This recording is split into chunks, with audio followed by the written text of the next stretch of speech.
आज हमें स्टार्ट करना है BCS 062 का ई कॉमर्स का ब्लॉक 1 का यूनिट 3, जिसका नाम है electronic data interchange and electronic payment system. अब इसके अंदर हम क्या क्या पढ़ेंगे?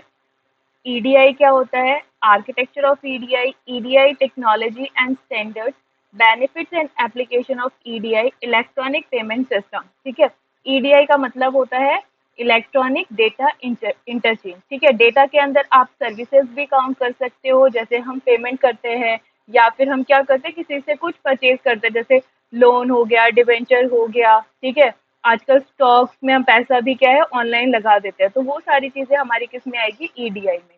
तो ईडीआई का मतलब basically an EDI is unstructured machine readable document used in business exchange. Employing EDIs in business function would reduce the overall transaction time and automate the process. Some of the example of EDI include purchase order, sales order, invoice, bill, etc. EDIs are predominantly use in B2B scenario, कि जो EDI है उसको हम कब use करते हैं, जब हमें बिजनेस टू बिजनेस कोई काम करना होता है, क्योंकि वहां पर क्या होता है, हमें बहुत सारे इनवॉइस बनाने होते हैं, सेल्स बनाने होते हैं, ऑर्डर परचेज परचेज ऑर्डर दिखाना होता है, सेल्स ऑर्डर दिखाना होता है। आप तो वैसे भी अकाउंट्स में काम करते हो ना? जी मैम। हाँ, तो ये सारी चीजें तो पता होगी, परचेज ऑर्डर क्या होता है, सेल्स ऑर्डर क्या होता है, इनवॉइस बिल क्या होता है। ये सारी चीजों में हम क्या करते हाँ हैं, जी, हाँ जी मैम। ठीक है, ये सब क्या है कि हमारे पास, आपने ईआरपी सॉफ्टवेयर पे काम किया है जो टैली के लिए यूज होता हाँ जी मैम, टैली है ना? 89, टैली बैंक, बीसी सब यूज करा है। हाँ, तो उसमें हम क्या करते हैं, बिजनेस जी। टू बिजनेस, जैसे बिल परचेज किया या कुछ भी चीज अगर हमें दिखानी है तो हम उसके ऊपर नोट करके दिखा लेते हैं, क्योंकि वो क्या है, ऑटोमेट सिस्टम। अब एक क्या है कि आपको अपने आप मैनुअली सारी ट्रांजेक्शन करनी है, कि मैंने किस कंपनी से कितना माल मंगवाया है, कितना माल मतलब उसमें से रिटर्न करा है, क्या है, वो सारी इन्फॉर्मेशन हम क्या करते हैं, अगर हम टैली या फिर ऐसा कोई सॉफ्टवेयर यूज करें जिसकी बेसिस पे हम अपनी जो ट्रांजेक्शन है उसको ऑटोमेटिकली कर सके, यानी कि आपको बहुत सारी चीजें खुद से बनी हुई मिल जाती है, बस आपको वहां पे प्राइस चढ़ाना होता है। तो वो क्या है, हमें हेल्प करती है, क्योंकि वहां पे हमारा जो टाइम है वो बच जाता है, और हमारा सारा काम क्या है, ऑटोमेटिकली होता है, और अब वो सॉफ्टवेयर पे होता है ना। वहां पे हमें बार बार अपने जो भी रजिस्टर्स होते हैं उनको खोल के देखने की जरूरत नहीं होती। यहाँ पर जब हम कोई भी डेटा जब हम मशीन में रखते हैं स्टोरेज, जैसे आपके अगर डेस्कटॉप पे अगर कोई चीज रखी हुई है तो उसको ढूंढना हमारे लिए क्या होता है, आसान हो जाता है। सेम ऐसे ही क्या होता है कि जब हम एडीआई का यूज करते हैं, यानी कि इलेक्ट्रॉनिकल डेटा इंटरचेंज का यूज करते हैं, तो वहां पर हमारी जो फाइल्स है वो कहीं मतलब रजिस्टर में दबी हुई नहीं रहती है, वहां पर उसको ढूंढना क्या हो जाता है, हमारे लिए बहुत आसान काम हो जाता है।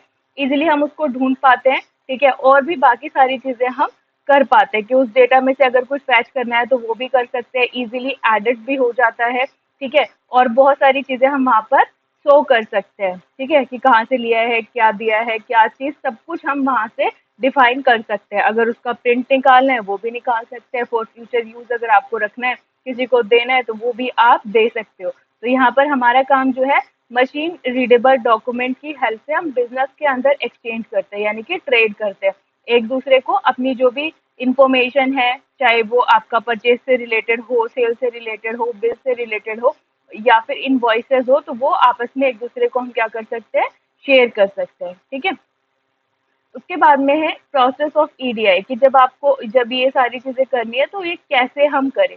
तो इसमें क्या होता है, बायर इनिशिएट पीओ, जो भी हमारा पीओ है उसको बोलेगा कि मुझे क्या करना है, ईडीआई प्रोसेस करना है, तो वो क्या करेगा, बायर जो है इनिशिएट करेगा कि मुझे भाई ईडीआई पे काम कराना है। ठीक है, जैसे अगर मानो कोई भी चीज आप खरीद रहे हो या कुछ भी है, तो बायर क्या है, उस चीज को खरीदेगा। ठीक है, वो प्रोसेस करेगा, तो जब वो प्रोसेस करता है तो हम क्या करते हैं, ईआरपी सिस्टम पे बायर का इंटरनल जो ईआरपी सिस्टम है उसके अंदर वो सारी इंफॉर्मेशन डालता है। उसके बाद में उसका क्या निकालता है, प्रिंट डॉक्यूमेंट निकालता है। ठीक है, और उसके बाद जो पीओ है वो सेंड करता है सेलर के पास में, जो सेलर होगा उसको रिसीव हो जाएगा, सेलर एग्जीक्यूटिव उसके ऊपर प्रोसेस करेगा, और फिर उसके अंदर सेलर सिस्टम के अंदर वो डाल देगा जो भी तुम्हारा प्रोसेसिंग होगा उसको। ठीक है, उसके बाद में ये क्या है, हमारी कन्वेंशनल प्रोसेसिंग ऑफ पीओ। ठीक है, जो भी आपके डॉक्यूमेंट्स है उनकी। अब यहाँ पर क्या है, जो अब न्यू है processing of PO in era of EDI, कि जो ईडीआई के अंदर प्रोसेस हो रहा है, ये क्या है, मैनुअल प्रोसेस है।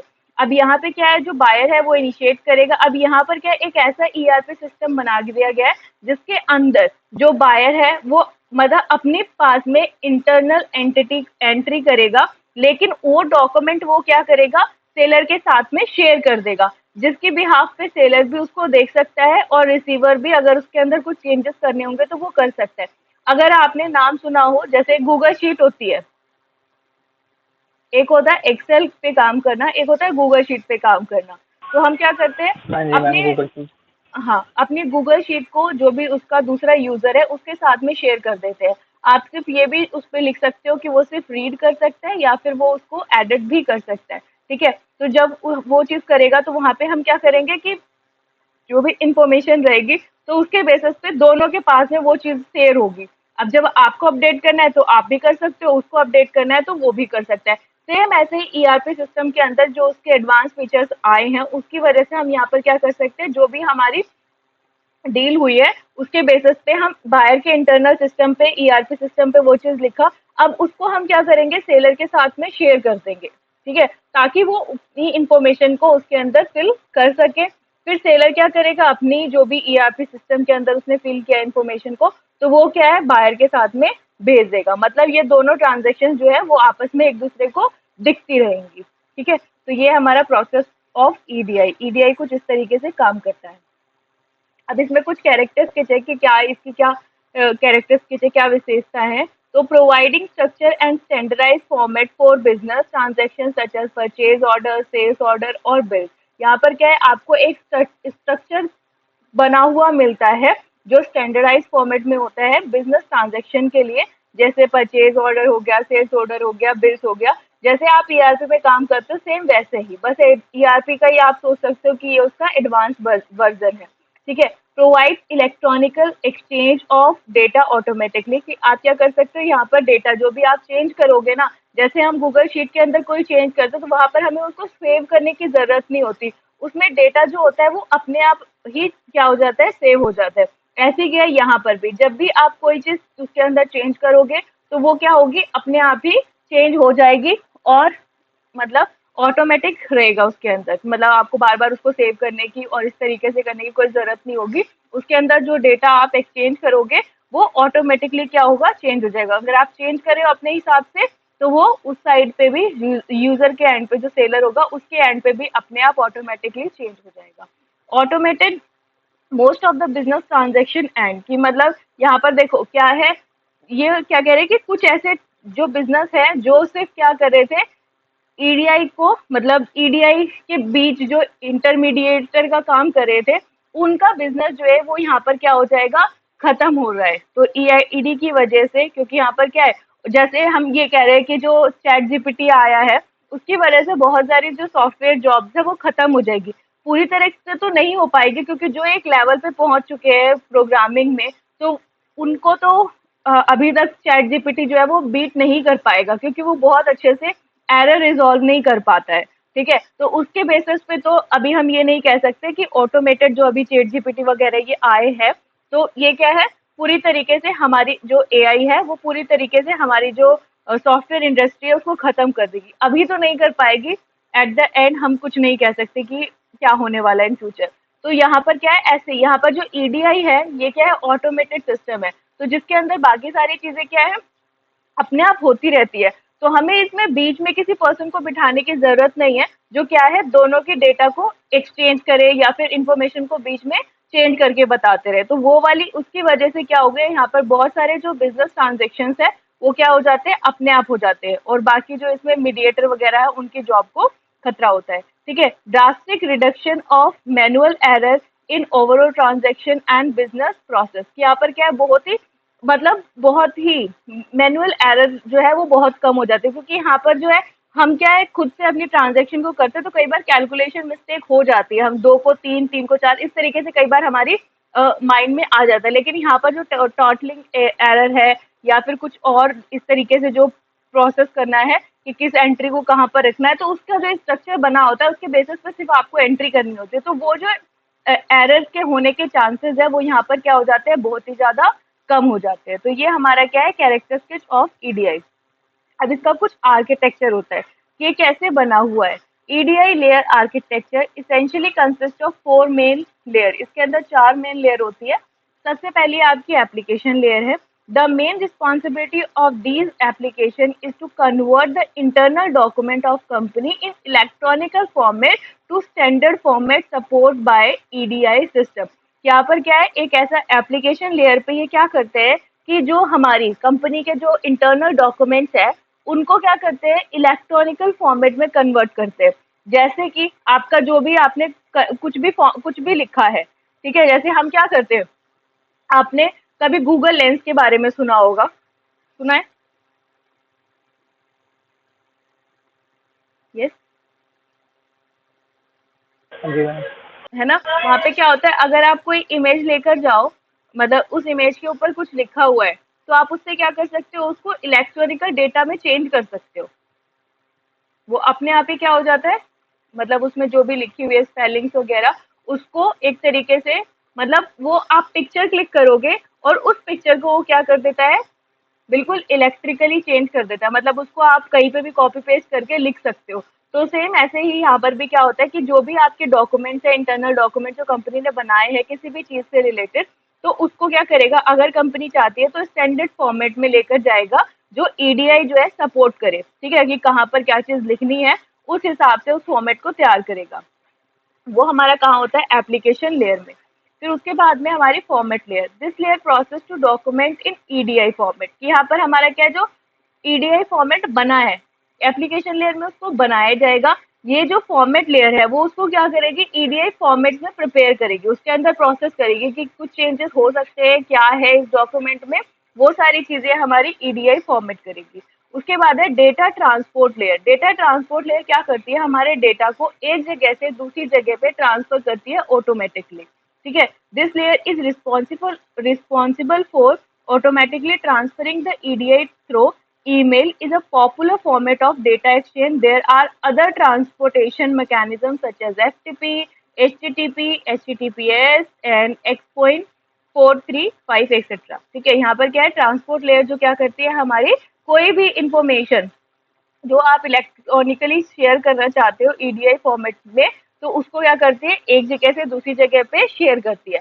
इसको आप ऐसे भी समझ सकते हो, जैसे हमारा जो कंप्यूटर सिस्टम है वो क्या है, 0 और 1 की लैंग्वेज ही समझता है। तो यहाँ पर हमारा जो एप्लीकेशन लेयर है वो कन्वर्टर का काम करेगा कि इन्फॉर्मेशन को कन्वर्ट कर दिया। अब ये जो फॉर्मेट लेयर है वो उस फॉर्मेट को प्रिपेयर करेगा कि कितने बिट कहाँ पर होने चाहिए, एक बिट में कितने कितने, मतलब एक बिट, मतलब कोई इन्फॉर्मेशन लिखे, जैसे सिस्टम लिखा है तो सिस्टम के लिए हम कितने बिट, मतलब 0 1 की कितनी फॉर्म को यूज करेंगे। जैसे एस को लिखने के स्काई कोड में कुछ स्ट्रक्चर होता है कि एस को आप कैसे लिखोगे, स्मॉल एस है तो उसको कैसे रिप्रेजेंट करोगे, कैपिटल एस है तो उसको कैसे रिप्रेजेंट करोगे, ठीक है। तो यहाँ पर क्या है, स्टैंडर्ड एक तरीका होता है, उसमें उस फॉर्मेट को तैयार करेगा। ये क्या करेगा, एप्लीकेशन लेयर कन्वर्ट करेगा, ठीक है। फॉर्मेट लेयर उसको प्रिपेयर करेगा। डेटा लिंक लेयर उस फॉर्मेट को, जो फॉर्मेट बना हुआ है उसको एक जगह से दूसरी जगह पे शेयर करेगा।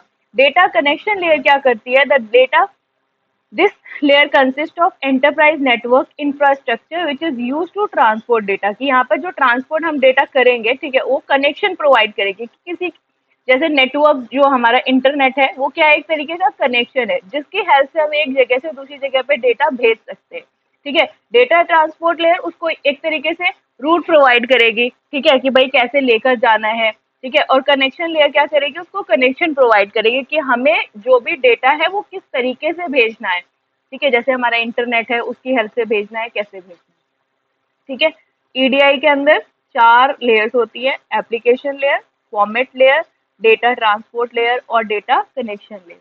जो एप्लीकेशन लेयर है वो हेल्प करती है हमारे डेटा को ईडीआई फॉर्मेट में कन्वर्ट करने के लिए। फिर जो हमारा ईडीआई का फॉर्मेट लेयर है उसके अंदर हम डेटा को फॉर्मेट में प्रिपेयर करते हैं। जैसे 0 और 1 में जो डेटा हमारे पास एप्लीकेशन में आया है उसको हम एक फॉर्मेट देंगे कि भाई मुझे मतलब कितनी बिट ऑफ डेटा इसके अंदर रखनी है, कैसे इसको स्ट्रक्चर में प्रिपेयर किया जाएगा, वैसे। उसके बाद में डेटा ट्रांसपोर्ट लेयर हमारा एक जगह से दूसरी जगह पे डेटा को भेजता है। डेटा कनेक्शन लेयर ये स्टैब्लिशमेंट करता है कि हम किस के थ्रू, ठीक है, अपने डेटा को भेज रहे हैं। ये हो गया हमारा आर्किटेक्चर ऑफ ईडीआई। इसके बाद में जो हमारी ईडीआई की कुछ टेक्नोलॉजीज हैं, वो आप टेक्नोलॉजी एंड स्टैंडर्ड्स बोल सकते हो। जैसे है ANSI X12। ANSI X12 is the most popular in North America region, कि मतलब यहाँ पर इंडिया में बहुत ज़्यादा फेमस नहीं है, लेकिन नॉर्थ अमेरिकन रीजन में बहुत ज़्यादा फेमस है ANS X12। ये ना पेपर में आता है, ईडीआई की techniques and standard. It defines standard for various business transactions such as order processing, material handling, warehousing services, manufacturing services, etc. X12 standard use transaction set to identify each business transaction, and each transaction set is denoted by a numeric code. यहाँ पर क्या है, जो भी आपकी order processing है, material handling है, ठीक है, वेयर हाउसिंग सर्विसेज है, या फिर मैन्युफैक्चरिंग की सर्विसेज प्रोवाइड की जा रही है, उसमें क्या होगा, ये जितने भी बिजनेस ट्रांजेक्शन्स है उनको क्या करेगा, कुछ एक आइडेंटिटी नंबर दे देगा कि ये इस चीज की ट्रांजेक्शन है, ये इस चीज की ट्रांजेक्शन है, ये इस चीज की ट्रांजेक्शन है, ये इन दोनों लोगों के बीच में हो रही है। तो क्या है, जैसे आपके पास में क्या है, व्हाट्सएप से रिलेटेड जो व्हाट्सएप के मेल है, जो व्हाट्सएप की इंफॉर्मेशन है वो व्हाट्सएप पे क्यों आ रही है, उससे रिलेटेड हमारे पास एक एप्लीकेशन है ना, तो बैकएंड पे तो वो एप्लीकेशन को समझता नहीं है। बैकएंड पे आप मतलब अपने कंप्यूटर को कैसे समझाओगे या मोबाइल को कैसे समझाओगे, वो तो 0 1 की लैंग्वेज समझेगा।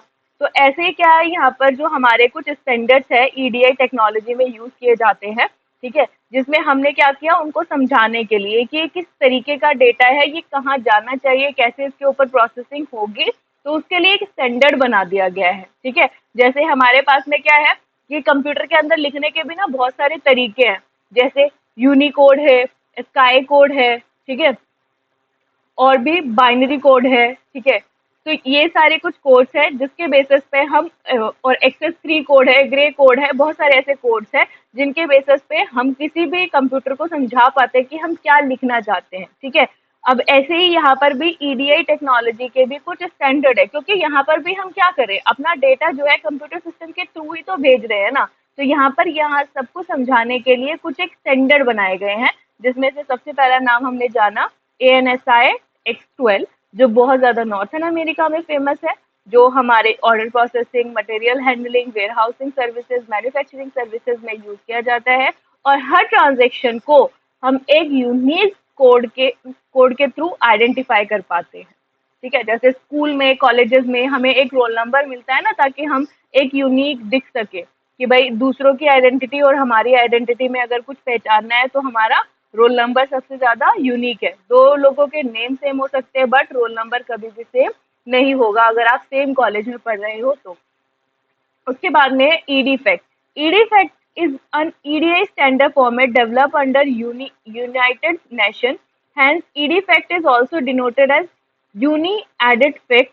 This is the international standard which consists of the following 4 key elements. कि यहाँ पर क्या है, ये दूसरा हमारा क्या है स्टैंडर्ड है जो नेशनल यूनाइटेड नेशन में बनाया गया है, ठीक है। अब इसको दो नाम से डिनोट किया जाता है, या तो आप एडी फैक्ट बोल दो या फिर यूनी, क्योंकि ये यूनाइटेड नेशन ने बनाया इसीलिए इसके आगे यूनी लगा दिया, यूनी एडी फैक्ट।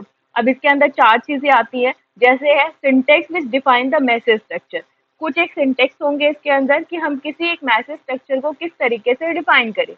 और डेटा एलिमेंट है विद इन द डॉक्यूमेंट, जब आप डॉक्यूमेंट भेजोगे तो उसके साथ में इसको भेजा जाता है। Segment which group the data element. अब ये सेगमेंट बनाए जाते हैं कि किस तरीके से हम अपने डेटा एलिमेंट्स को भेजेंगे, ठीक है, उसको ग्रुपिंग कर दी जाती है। Message which are an order group और segment and symbolic of business transaction, ठीक है। यहाँ पर जो मैसेज होंगे वो ऑर्डर ग्रुप के साथ होंगे, सेगमेंट के अंदर, और किसी एक सिंबल के साथ में होंगे कि भाई सिंबल के थ्रू हमें ये पता चल जाएगा कि ये एक बिजनेस ट्रांजेक्शन है, ठीक है। ये हमारा है ईडी फैक्ट। ये समझ में आए?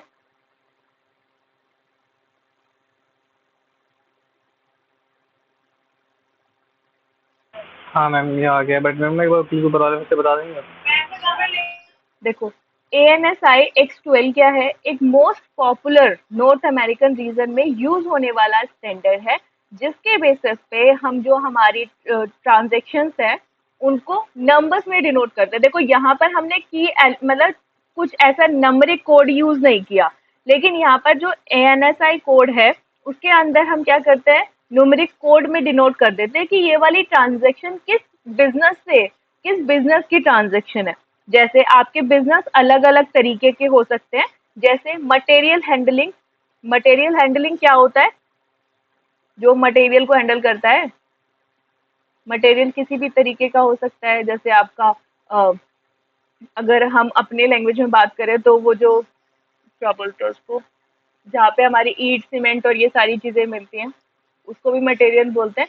और इलेक्ट्रिकल सामान जहाँ पर मिलता है उसको भी मटेरियल बोलते हैं। मतलब कि जहाँ पर हमें सामान मिल रहा है वो हमारी मटेरियल की शॉप हो गई, जो कैसा हमें रॉ मटेरियल मिल रहा है, ठीक है। अब उसके बाद में क्या है, वेयर हाउस। वेयर हाउसेस क्या होते हैं? Warehouses services. आपको क्या है, बहुत बड़े बड़े घर या फिर कुछ ऐसी अ, वो मिलते हैं गोडाउन, जहाँ पर आप क्या कर सकते हो, अपनी जो भी चीज है उसको रख सकते हो फॉर अ स्पेसिफिक टाइम के लिए, 4 महीने, 5 महीने, 1 साल, ताकि आप अपनी उन सामान को निकाल कर और बाद में यूज कर सको। जैसे कि अभी आपके पास पैसा है तो आपने किसी सामान को परचेज कर लिया, तो उसको आप क्या है इन फ्यूचर कभी बेच दोगे। अब इसके लिए क्या है कि एक न्यूमेरिकल कोड यूज किया जाएगा जो आइडेंटिफाई करेगा कि ये वेयर हाउसिंग सर्विसेज से रिलेटेड इंफॉर्मेशन जो है वो प्रोसेस हो रही है। फिर क्या है, मैन्युफैक्चरिंग सर्विसेज है, जहाँ पर हम कुछ बना रहे होंगे उससे रिलेटेड। ऐसे ही बिजनेस में मच मोर ट्रांजेक्शन होती हैं, ठीक है, जो क्या है हमें आइडेंटिफाई करनी पड़ेगी कि ये इससे रिलेटेड है और ये इस बिजनेस से रिलेटेड है, ठीक है।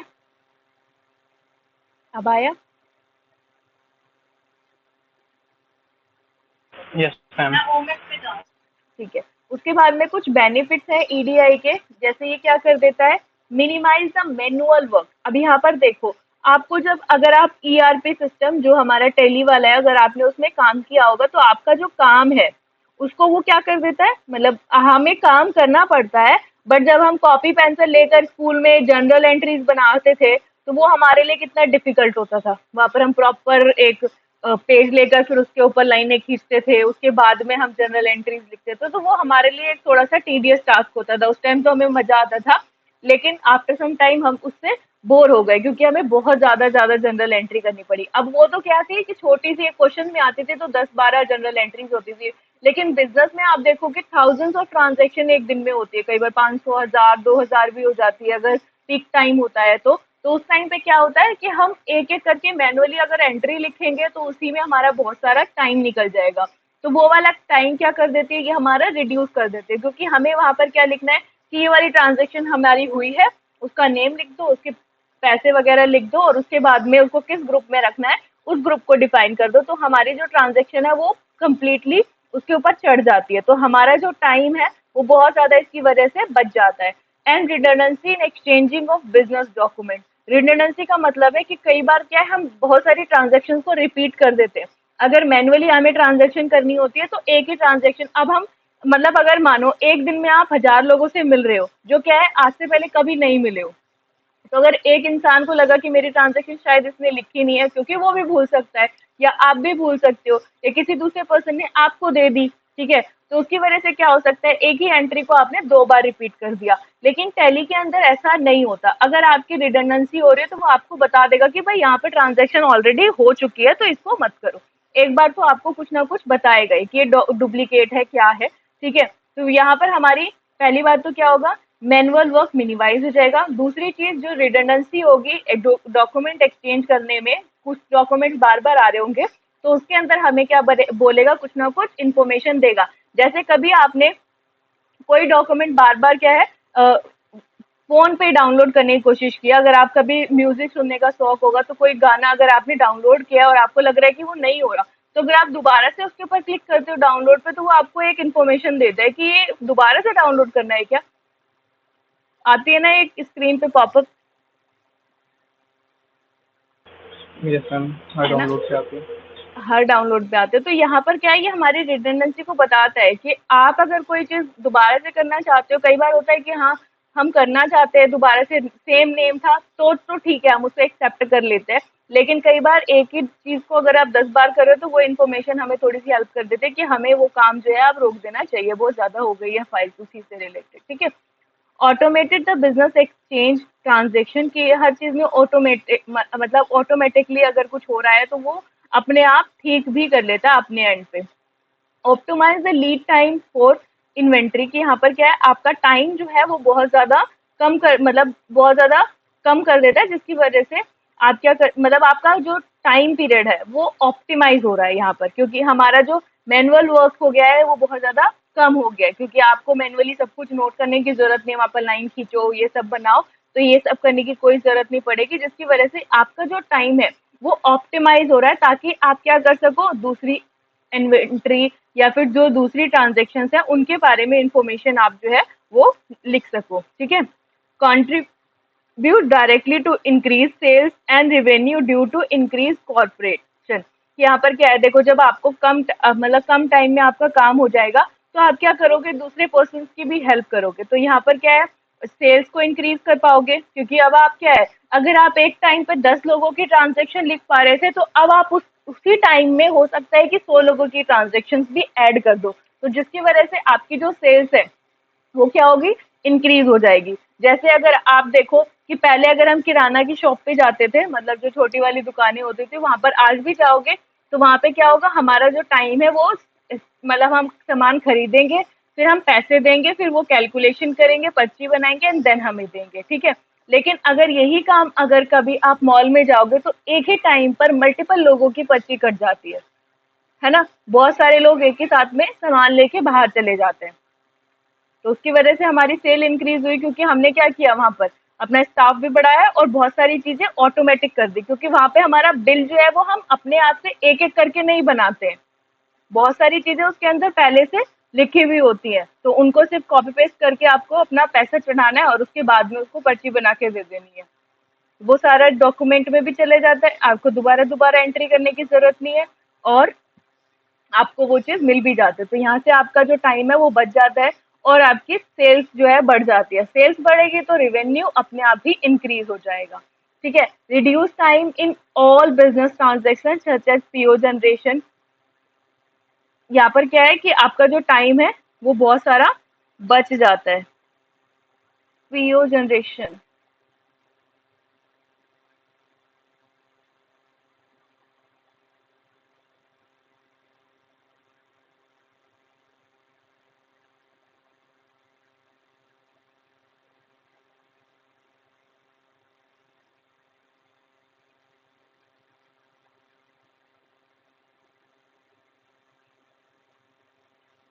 अब यहाँ पर क्या है, better customer service due to improve turnaround time की, अब यहाँ पर क्या है, कस्टमर्स को और भी ज्यादा सर्विसेज दे पाओगे, जैसा कि आपने ऊपर देखा है कि यहाँ पर क्या है, हम आप बहुत सारी अपनी सेल्स कर पा रहे हैं, जिसकी वजह से हम बहुत सारा टाइम बचा पा रहे हैं, जब आप बहुत सारा टाइम बचा पाओगे तो कस्टमर्स को सर्विसेज भी अच्छी दे पाओगे, जिसकी वजह से क्या है, आपका टर्नओवर अच्छा बन जाएगा।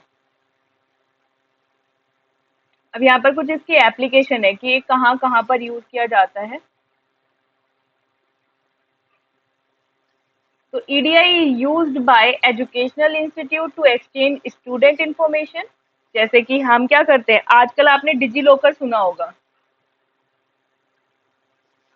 डिजी लॉकर में क्या होता है, हमारी सारी डिटेल्स आ जाती है, अगर आपने डॉक्यूमेंट वगैरह सेव होते हैं। हाँ, सारे डॉक्यूमेंट्स आ जाते हैं जो भी आपके आधार कार्ड से लिंक्ड होता है, जो नंबर होता है उसी पे अगर सारी इन्फॉर्मेशन भेजी है, जैसे आपका 10th का 12th का सारी जो भी आपकी मार्कशीट है वो आ जाती है, आजकल कॉलेजेस में भी बनवाए जा रहे हैं, तो जिसकी वजह से आपकी कॉलेज की जो भी मार्कशीट डिग्री है वो सब आपको मिल जाएगी, तो यहाँ पर जो ईडीआई है वो हम अपनी डिग्री और अपने डॉक्यूमेंट्स को एक्सचेंज करने के लिए यूज करें।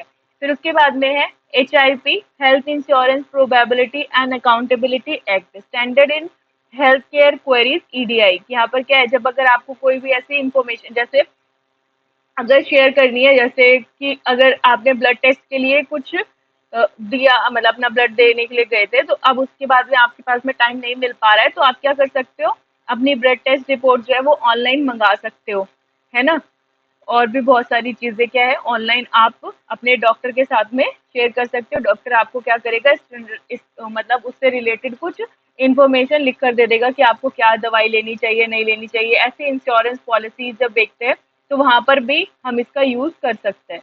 अब उसके बाद में automated industry use EI EDI for streamlining operation with supplier and vendor. Supplier and vendor के साथ में भी क्या है, यह ये हम यूज करते हैं ताकि वहां पर क्या हो, आपके जो ऑपरेशन मतलब जो टाइम है वो बहुत ज्यादा बच जाए इसकी वजह से। क्योंकि अगर आप जाओगे फिर आप इंफॉर्मेशन शेयर करोगे फिर आप सारे डॉक्यूमेंट्स दोगे तो वहां पर क्या है, आपका टाइम और आपकी सारी चीजें जो है वो वेस्ट हो जाएगी। मतलब वेस्ट तो नहीं होगी लेकिन बहुत ज्यादा टाइम कंज्यूमिंग प्रोसेस हो जाएगा। तो उससे बचाने के लिए आप अपने डॉक्यूमेंट्स वगैरह जो है वो ऑनलाइन भी शेयर कर सकते हो। ठीक है, उसके बाद है रिटेल प्लेयर यूज प्लेयर्स, यह प्लेयर ही है। Retail players use EDI to streamline their procurement process. जैसे कि आजकल सब ऑनलाइन अपनी ट्रांजेक्शन कर देते हैं ना, ऑनलाइन पैसा ट्रांसफर कर दिया ये सब कुछ। तो यहाँ पर जो रिटेल प्लेयर्स हैं, रिटेल प्लेयर्स होगा या पेयर्स होगा ये, ठीक है। अब उसके बाद है manufacturing firms use EDI for product purchase and interaction with retailers. ये मैन्युफैक्चरिंग फर्म जो है वो ईडीआई का यूज करती है प्रोडक्ट को परचेज करने के लिए या फिर रिटेलर्स के साथ में इंटरेक्शन बनाने के लिए, ताकि हम उनसे जुड़े रहें, अपनी इंफॉर्मेशन को शेयर करते रहिए कि अब मुझे इतने सेल्स की परचेज की जरूरत पड़ सकती है और ये सारी इंफॉर्मेशन और बिल्स वगैरह ये सब कुछ ऑनलाइन अगर आप दोगे तो आपके पास में बहुत सारी डेटा इंफॉर्मेशन जो है वो आ भी जाती है। उसके बाद में है इलेक्ट्रॉनिक पेमेंट सिस्टम जैसे क्रेडिट कार्ड, स्मार्ट कार्ड, जो हम लास्ट वीडियो में ऑलरेडी पढ़ भी चुके हैं। कॉलेज फीस सबमिट करने के लिए हम डेबिट कार्ड, क्रेडिट कार्ड या फिर स्मार्ट कार्ड यूज कर सकते हैं। एग्जाम की फीस हम ऑनलाइन ही सब मतलब अब आप इग्नू में देखो सारी चीजें जो भी चाहे आपकी एग्जाम फीस हो, कॉलेज की फीस हो या फिर कुछ और हो, तो वो सब हम क्या करते हैं ऑनलाइन ही सबमिट करते हैं। ठीक है, या फिर आपको डीडी बनवा कर फिर सबमिट करना पड़ेगा तो उसमें थोड़ा सा वो एक्स्ट्रा चार्ज भी लेते हैं।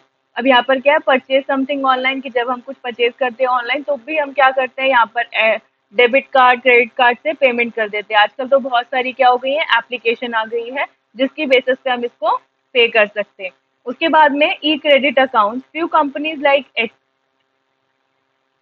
HTTP www alibaba.com permit a E credit for overhead. जैसे कि अगर आपने अभी के टाइम पर सुना हो बजाज फाइनेंस, वो क्या है आपको इलेक्ट्रॉनिक क्रेडिट प्रोवाइड करती है ना। ऐसे ही है HDFC फाइनेंस भी है शायद, तो वो क्या करते हैं आपको ई क्रेडिट अकाउंट प्रोवाइड करते हैं जिसकी वजह से आप लोन पे कोई चीज खरीद सकते हो और इन फ्यूचर आप उसको EMI पे पे कर सकते हो। ठीक है, ताकि आप क्या कर सको,